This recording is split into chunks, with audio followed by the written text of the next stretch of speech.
গোয়েন্দা পুলিশ আটক করতে আসবে এই খবর আগেই জেনে গিয়েছিলেন আওয়ামী লীগ নেতা গ্যাসবাবু। এ কারণেই তার ব্যবহৃত 3টি মোবাইল টেলিফোনের অস্তিত্ব আড়াল করতে থানায় হারানো জিডি করেন। তবে কিভাবে গোয়েন্দাদের গোপন তথ্য বাবু আগাম জেনে গিয়েছিলেন তা জানাতে চাননি ডিবি প্রধান। এনামুল কবির রূপমের রিপোর্ট। কাজী কামাল আহমেদ গ্যাসবাবু ঝিনাইদহের আওয়ামী লীগ নেতা, এমপি আনোয়ারুল আজিম আনার হত্যা মামলার আসামি।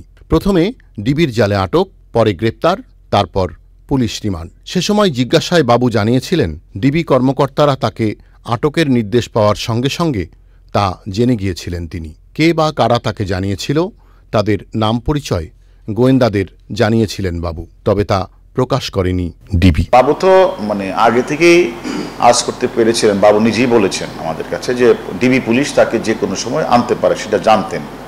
কীভাবে জানতেন সেটা আমি জানি না, সে জানতেন। মোবাইলে হারিয়ে যাওয়ার যে করে জিডি করা, এটা আমাদের কাছে বলেছেন যে এটা কেউ তাকে গাইড করেছে যে তুমি হারানোর কথা বলে একটা জিডি করে ফেলো।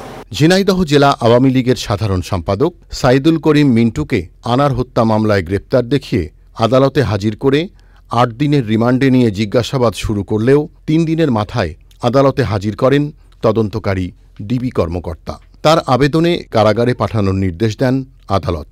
রিমান্ড চলার সময় কেবল স্বীকারোক্তি দিতে চাইলেই আসামিকে আদালতে হাজির করার নজির রয়েছে। Enamul Kabir Rupam, channel I, Dhaka.